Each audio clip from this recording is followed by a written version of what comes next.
score, but where would you say it went wrong for you guys today? I thought T20I was good. Look, the wicket was really good and the ball tends to fly. I think went wrong in the bowling. I don't think we... Look, I said it's a good pitch, the ball does fly, but I think we just bowled a couple too many soft deliveries, which they managed to capitalise on. They got aggressive players, which when you get a high score like that, they've got no option other to come up and play. But yeah, I think we missed our areas too often with the ball. I thought T20I was a good score, above par. I think our bowling let us down today. How would you compare it to Friday night when it seemed like there was a lot of mixing going on and not enough nailing of Yorkers? Would you say this was a better display or worse display? I think the mindset was right to go Yorkers, but I think the execution wasn't good. So we did speak about Friday's game, and we bowled well up to 15th over. I think we had them 125 after 15, but then to go at 79 in the last 5 was, we got the plans badly wrong there. So we did speak about that, trying to nail more Yorkers. It's quite difficult to sort of go and train those sort of things now because we play, we travel. So the skill, I don't think is where it should be, and that's something that we need to work on.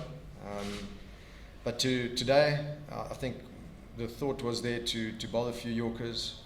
They hit 1 or 2 of our Yorkers for boundaries, which are good shots. But in between, we just bowled too many soft balls.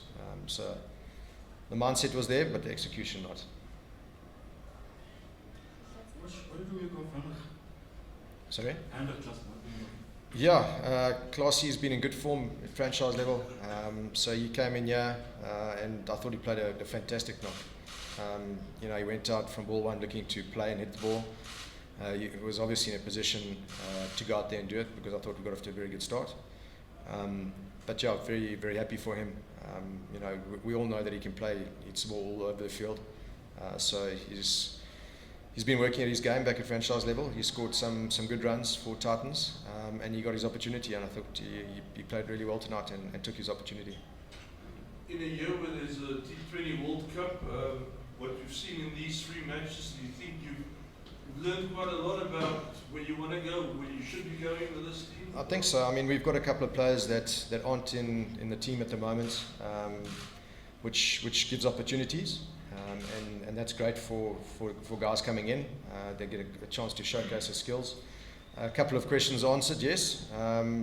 Maybe in a positive way, maybe 1 or 2 in a negative way. But at least the questions are answered, and I think we're getting a good idea of what positions we need to fill, and which players are putting their hands up for those spots. Martin, looking on the overall series against England, I mean, like a week or 2 beforehand, you wouldn't be thinking you'll be the guy in charge, and with everything happening so quickly, if you've got to look back at the series, what do you think about your first series in charge of the team? Tough, but I knew it was going to be tough. I think, you can get, I don't want to get emotional about the whole thing, or you got to try to be practical and look at where we are as a team, and understand that there's a lot of hard work to do. Looking forward to the T20I World Cup. I think we've got some great options available to us. So that's something exciting. With regards to our Test cricket, we're a long way off the mark, so we need to work nice and hard there, especially on our batting. Our batting let us down in the Test series, and that's something that guys need to get some confidence. And I said, up their levels of skill in Test cricket. And one-day cricket, a very young side, resting quite a few players. It's a good opportunity for youngsters to put their hands up, so I was pretty happy with the way that went. But yeah, we're in a stage now where I think I don't like to call it rebuilding, but it is in a way. You're looking at opportunities for guys to stand up and take responsibility for a position that they could possibly one day own for a long period of time. So if there's a chance for us to give guys opportunity, then we must. I think that's important. Dennis? Mark, what are those positions that you're looking at to fill with the eye on the T20 World Cup? Well, there are quite a few. I think you've got to look at all different positions. Injuries is something that's very real and it happens. Loss of form is also something that's very real. So I think there are a lot of different positions that we're looking at. You're going to get your guys who, I bet if I look at you guys and say, okay, well, you name me 6 or 7 guys that you'd probably think would be going to the World Cup, you'd probably be able to tell me who.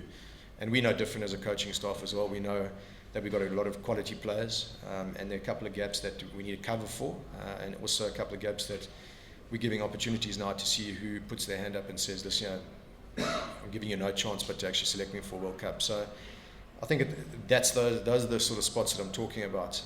But looking at the way that we're going about putting guys in certain positions, those are the questions that we're asking, and we need the answers. And we've got a couple of answers from those positions that we've given players opportunities to. Last 3 questions, starting with Proteas and then Ken.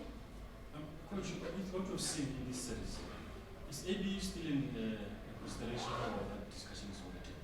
Sorry, is AB still a discussion or a possibility or that discussion is off? Is a discussion in the media and in the public. There's no discussion for me. I've had chats with him. We'll probably learn pretty soon what's going to happen with AB. But like I've said from day one when I took over, if we're going to a World Cup, I'd like to have our best players here. So if AB is in good form and he's raring to go and he makes himself available for the time that we've asked him to be available, then if he's the best man for the job, then he must go. It's not about egos or anything like that. It's about sending your best team to the World Cup to try and win a competition. Ken?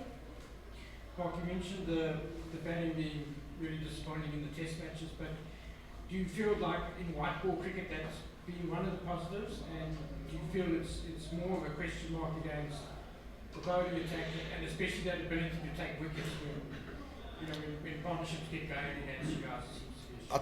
To answer your first question, yes, I'm very happy with the batting, the way it's been. If you have a look, we've put good scores on the board, and yes, the bowling has at times been very good, and we have picked up wickets. I look at Cape Town.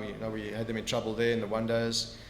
So I do think we got the wicket taking ability, but as a unit, we're just not hitting our straps enough, and like I said, just a couple too many soft options and soft dismissals that is putting us under pressure. If we can clean that act up together as a unit, then I think we're going in the right direction. So that's a talking point, and also something that us as staff are trying to get right.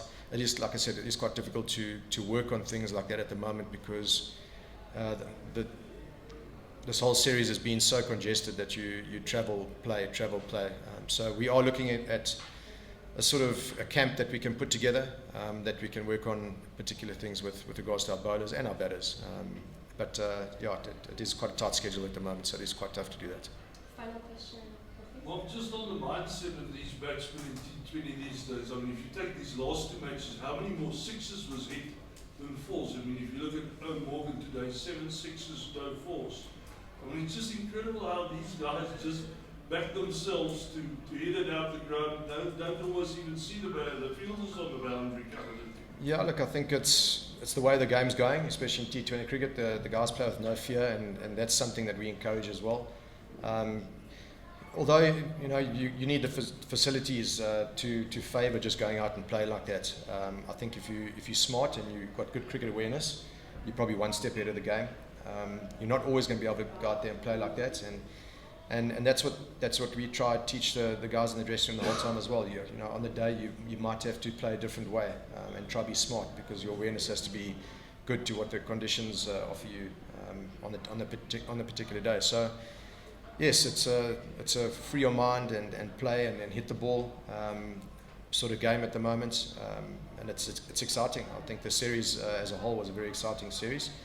But as long as we're nice and smart about it as well, if I look at the one-day team that England won the World Cup with, everyone is talking about the way they go out and play, but come to a World Cup final, they went back to the old-fashioned way of playing one-day cricket. So that is something that you just got to be smart on the day to do, and when you're under pressure, you need to be smart and you need to be, your match awareness needs to be very good. Thanks very much, guys.